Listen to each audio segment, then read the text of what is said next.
Charleston, back at it again. Y'all already know. I had to come do a reaction again. Y'all already know. Yeah. Man, on Valentine's Day, man. I mean, how you feel about Valentine's Day? Valentine Day don't mean shit.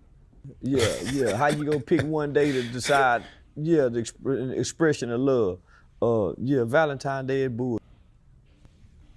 And his favor towards the women. I ain't say it. He said it. He the one who said it. He said it, y'all. Y'all picking one day to show y'all love. Like, think about that. Think about that. Too. Yeah. It's very favored toward the women. Yeah, the men we always get short end of the stick. Yeah, they don't spend no hundreds of dollars for the men's gift. Yeah, they think getting a nigga some pussy is a Valentine's Day gift. In actuality, in some cases, it is. And then when you think about it, I mean, Christmas just passed, Valentine's Day's here, then the birthdays, they playing. It just don't stop. Yeah, they playing on us. But nah, homie, I'd rather celebrate Valentine's Day tomorrow or yesterday, rather than on today. He got a point, y'all. The men is getting swindled when it comes to Valentine's Day. Niggas already know that. And a lot of y'all joints is paying y'all Valentine's Day gifts with the poom poom. I can't even put the full blame on y'all because there's a lot of niggas out here willing to accept that. So that's a different story, man. But hey, to each his own, to each his own, to each his own. What you mean by that? Man, I don't want nobody dictating to me. When I can love on who I love.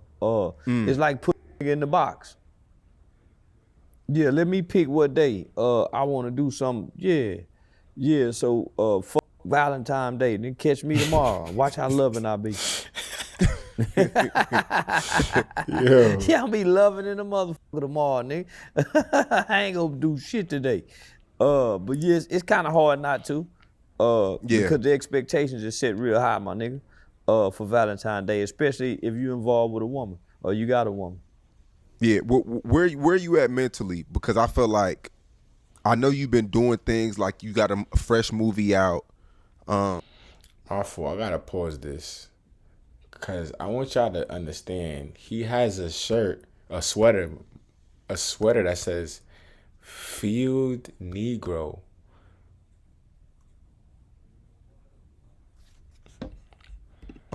You got touring, but I don't think we see you go live on the internet every day how it used to be. Yeah, no. That's my. Is it like a social like fatigue a little bit?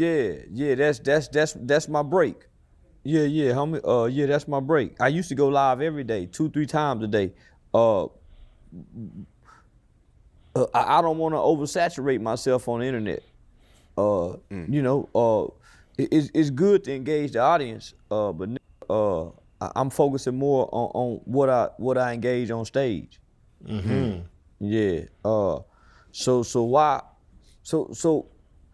my mindset is, why get on it every day, homie, when people paying to come see you?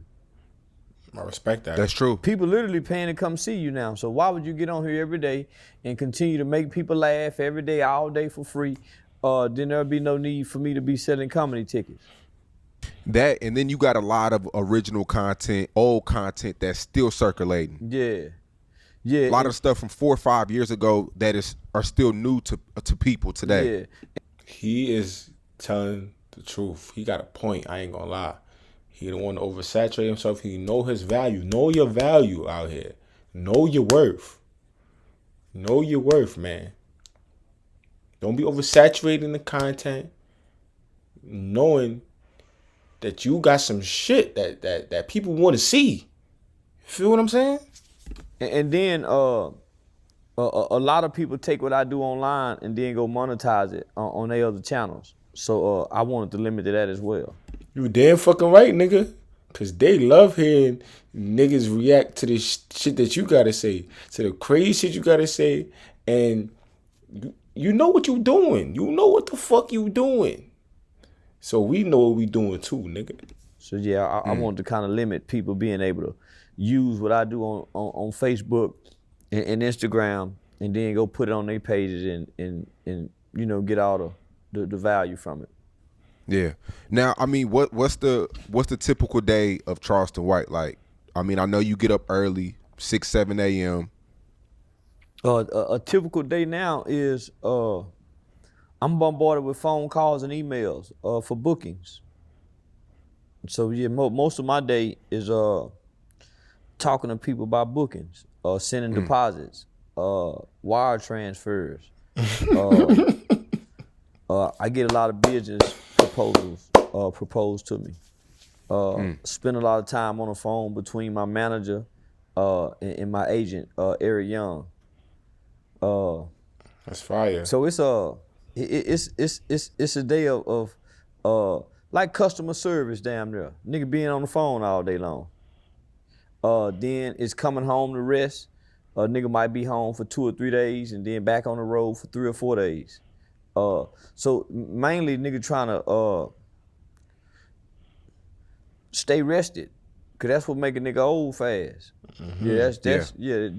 That's where them health problems come in at. Nigga not getting no rest. So nigga, I try to stay rested. And then I know like everywhere you go, people notice you, whether if you're gonna go get food, airport, haircut. Bro got a stocking cap under this fitted. I seen that, Charleston. It's like you never really get you time. Nah. I don't hardly get no you time no more. So I make sure I get some you time. But hasn't it got old yet, or is it still something that keeps you going? Cause you're human. I know some days you don't want to be bothered. It's getting old, nigga. Some days I don't want to be noticed.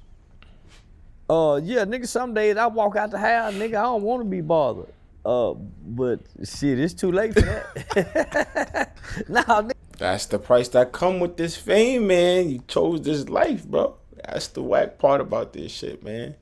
So you gotta enjoy the times when it's like niggas don't really know you like that, like, cause then once you really lit, bro, you can't even walk down the block. Niggas saying some shit, you feel me? That's crazy, man. Niggas say they want this fame. Like, you know what come with the fame, nigga? Nigga, someday I ain't gonna say I don't want to be Charleston, but nigga, I don't want to be recognized. Nigga, someday I just want to slide in the store and slide out and not say nothing to nobody. And that's impossible now. But, nigga, even when I don't feel like being bothered, I still appreciate it. Yeah, nigga, even when I feel like a motherfucker getting on my nerve with this shit, and they take one picture, they say, okay, well now this picture don't look right, let's take another one. And they say, no, this one, and I'm trying to leave. Real nigga. I still appreciate it. Real nigga. Yeah. So it don't get old. It's just that a nigga human. Yeah. And at times, nigga, I want space and I don't want to be bothered. Sometimes I be on the phone with my mother, with my daughter, and the motherfucker stand right there and wait, and I be like, hey, I'm on the phone. You know what I'm saying? Nigga, they don't be getting it down. They don't give a fuck. They don't give a fuck, nigga. They say they want that flick. They want that interaction with Charleston. That's crazy, but that's the truth, though. That's how it be. Niggas don't care about that. Niggas is waiting. Cause I was in New Orleans, man, and probably about 4 or 5 people came up and was like, man, when that new Charleston drop? And I'm like, I said, I know Charleston gets tired of that, man. Cause I mean, I love it, but it's just like at the end of the day, you know, for safety reasons, you don't know who is who. You don't know who's a friend or a foe. You don't know. It's just, you know, sometimes you just want that peace of mind. Yeah. Sometimes I want to be unnoticed. Yeah. You just want to be a ghost. Just go do your thing. Yeah. But shit, nigga, them days long gone. So I just find ways to appreciate it. Motherfuckers get excited to see me. Now you're all over the internet right now. I guess, well, Shannon Sharp just did an interview with Gillie. Shannon Sharp asked him about his son that was killed. And then your name came up. Yeah. And then Gillie said that, you know, he doesn't accept your apology. And, you know, you're only known for coming at people who put in work. You haven't put in no work. And Gillie don't know what the fuck he talking about. Yeah, Gillie a weenie to me. I don't really never have liked him. Nigga, he was a ghostwrite nigga for Cash Money. He wasn't known for rapping. I'm really known in my city, not just in my city, in my state, nigga, I'm really known for working in the community with children. Starting, nigga, from J.D. Hall Learning Center, speaking at Sam Houston, man, nigga, metro, mid-level. So I actually taught classes in these independent school districts. Not only have I actually taught classes, nigga, I had after-school programs that was used and adopted by the Texas Juvenile Justice Department. Not only did they use my curriculums in my program, nigga, I used to train the state of Texas juvenile workers who actually work for the Texas Juvenile Justice Department.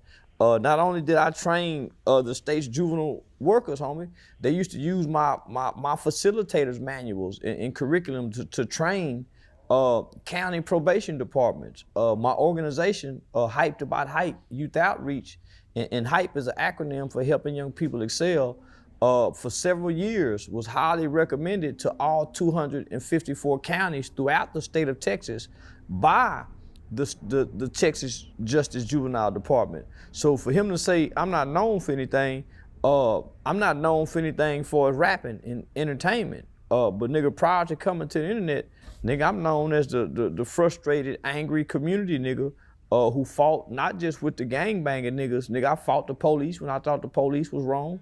I would go downtown, niggas, at least for 2 years straight, nigga, I was at every city council meeting, speaking and advocating for issues in the black community. For what, three years straight at Eastfield Police Training Academy, homie. I would train the United States Department of Homeland Security Human Trafficking Division, the first responders that was dealing with human trafficking. So I did that for 3 years straight.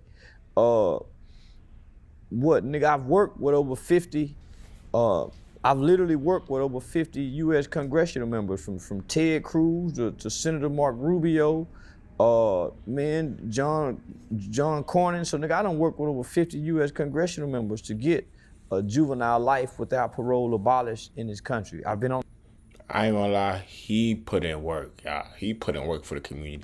You could hate him all you want, but bro put his time in the community to uplift. That's why, I ain't gonna lie, this is why I fuck with Charleston White. Outside of all of the whack shit he be saying, out of all of the outlandish statements, he put his time into uplifting and bettering the black community.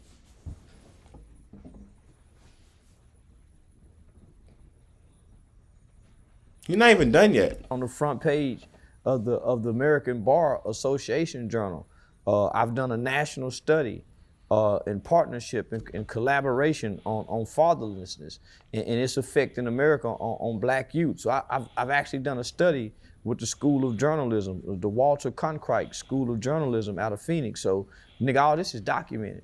I have an amicus brief that was sent to the Supreme Court with my name on it to have laws and legislation changed in America. So I don't know what that nigga talking about. He just hating. But the reason the bitch ass nigga hating is, let me just say, when I apologize, I sincerely apologize because he and I have mutual celebrity friends. And on behalf of Jason Lee, I got a lot of respect and admiration for Jason Lee. And so on behalf of Jason Lee, and out of respect for our mutual friends, I gave a sincere apology on Hollywood Unlocked. Now, whether he accepted or not, nigga, that's on him. I didn't play for the nigga to accept it. I didn't apologize for him. Nigga, I apologize for me. So whether he accept that or not. But one of the contrasts is that what I wanted to make is, this is why I align more with the Christian belief system rather than the Muslim, the Allah. Gillie them is Muslim, Allah. When I look at the Muslim Allah niggas, most of them niggas are angry, resentful, unforgiving. Muslims are not very forgiving people.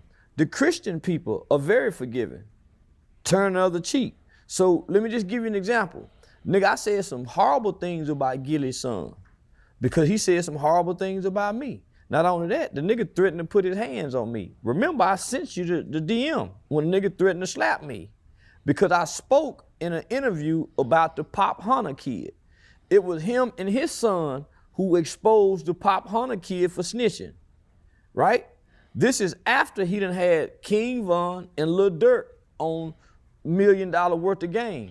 They singing Lil Durk lyrics. They not shaming Lil Durk and this nigga for smoking on Tuka and King Von for smoking on Tuka. They was actually celebrating King Von and Lil Durk. Sung some of the lyrics along with him. They didn't chasten them niggas. So here come the kid Pop Hunter, who released the song Corvette, Corvette. He had Lil Uzi Vert on there. It was Gillie and his son who came out and said, hey, this guy is a snitch. He snitched when he was 14 years old on a murder with his mama.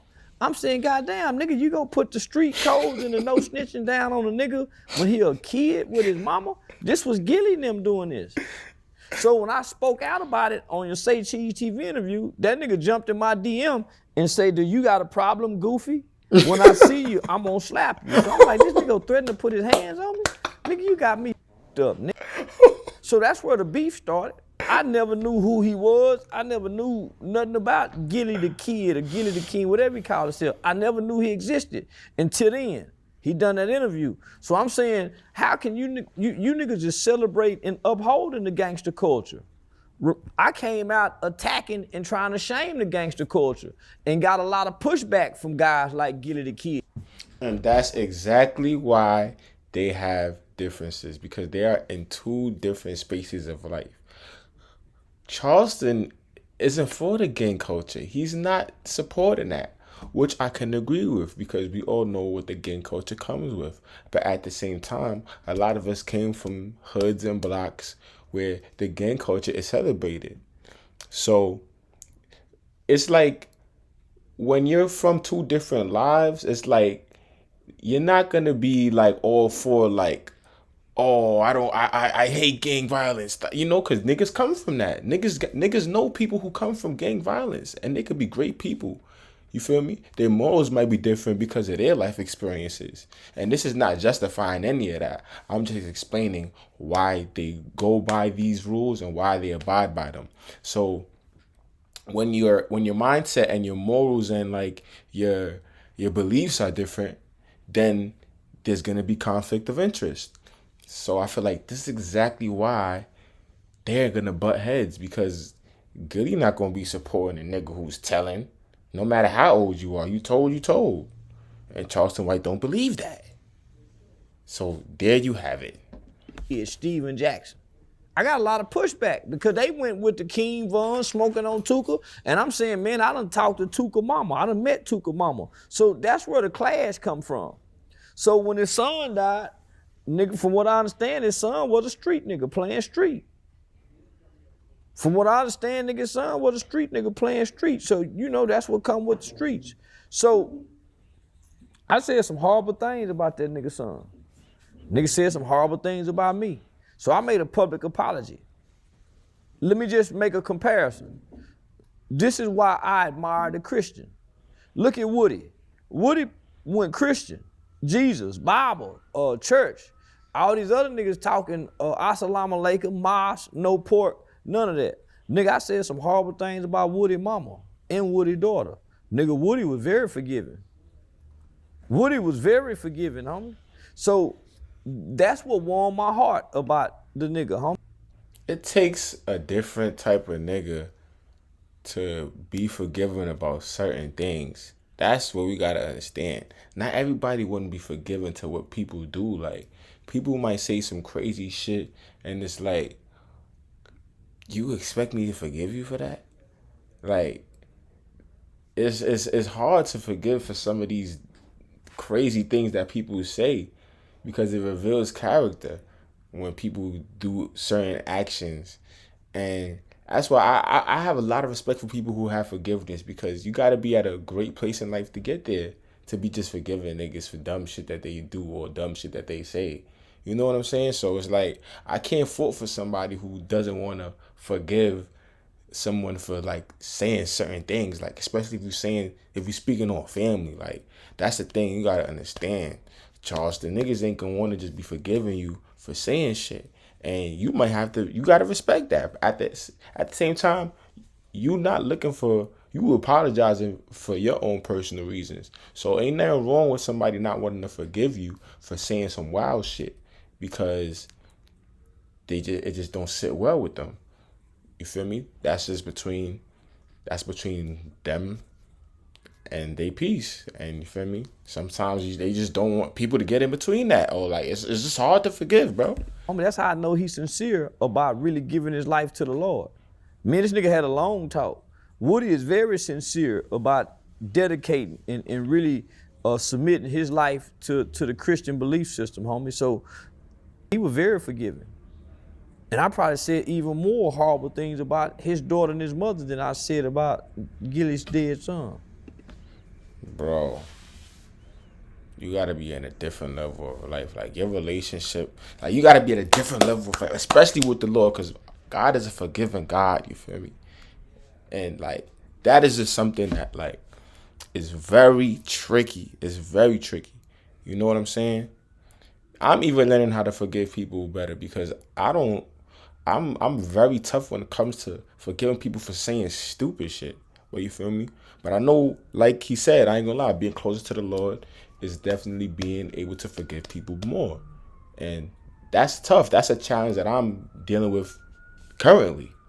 So, you know, that's some shit right there. This is really deep. So yeah, but Gillie's probably, I haven't had a brother or a sister that passed. I don't think you have. So no. Gillie's probably going through something that we don't even know how that feels. From what I heard, nigga, he wasn't really connected deeply with his son. He got another son he don't have nothing to do with. Nigga, that's just talk. But if I'm yo, what?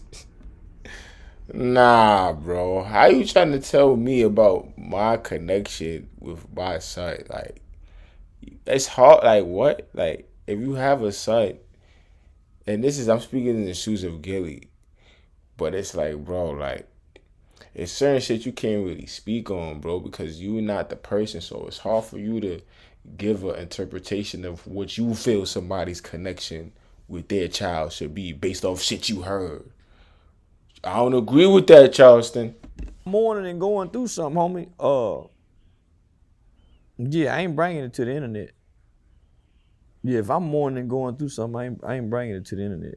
But I understand, homie. I ain't never lost a child. Couldn't imagine losing a child and burying my boy. Hello. But if my boy was playing gangster, then nigga, it is what it is. Did you watch this interview? No, I ain't watched it yet. I'm gonna watch it though. Yeah, your motherfucker been sending it to me. And then, nigga, I done been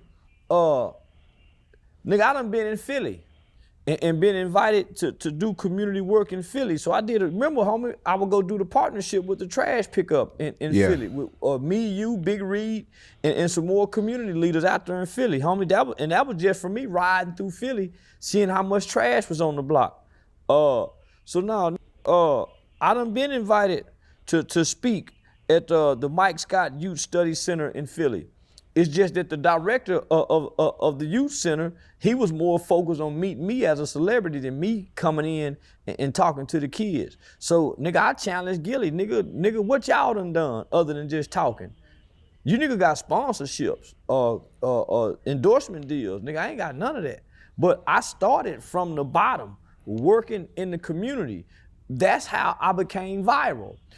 World Star Hip Hop had posted community activists snitches on Ford Trade gangster Crips. That's what the headline. That's how I went viral. Community activists taking on the Crips and the Bloods. That's how I became known. So I don't know what that nigga talking about. And I think it's more valid too that, you know, after you blew up as who you are today, a lot of old clips of you at the courthouse and you know, community stuff came out on its own. Yeah, homie. So I've literally worked on a lot of capital murder, and murder cases by way of a partnership with Shannon Ross Criminal Defense Mitigation Firm. So I partnered with one of North Texas most well-known capital murder defense attorneys, a guy by the name of Mitch Nolte. I've actually interviewed him on my podcast once before. So I've literally partnered with a lot of white attorneys in mitigation specialists to help alleviate long sentences for young black males. So homie, all this is documented. It's just when I came to the internet, the persona took off so big and propelled me so much out into the world that what I was doing online became so viral. It began to, in the search engines, it began to supersede what I was actually doing in the community. Because when I was actually doing in the community, I wasn't cussing. Nigga, I had a bow tie on, my shirt tail was tucked in, I was very articulate. I didn't smoke weed in front of the camera. I didn't use the word nigga. So those videos hardly got any views.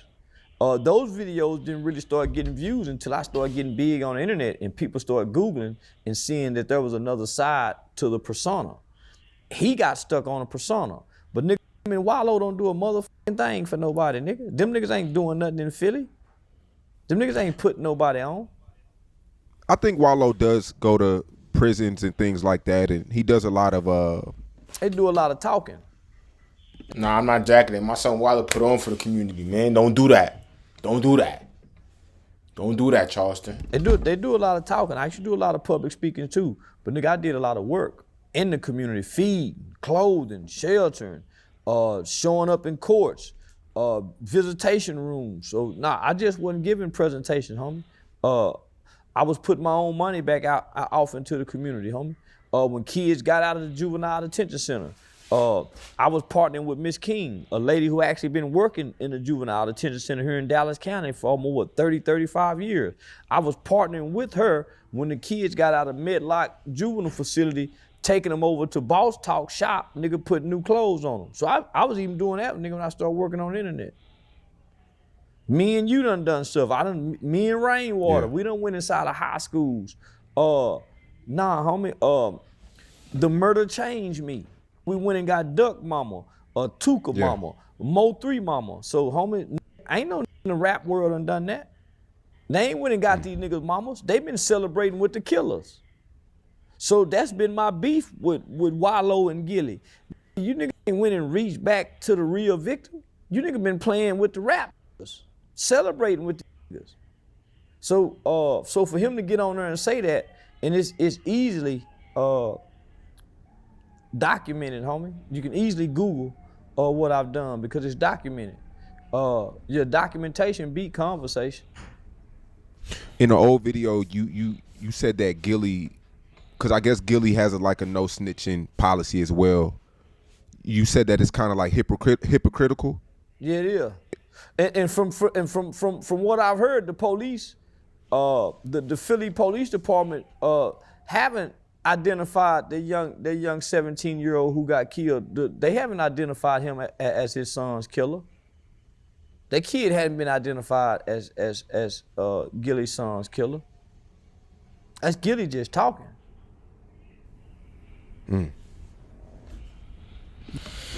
Oh my God.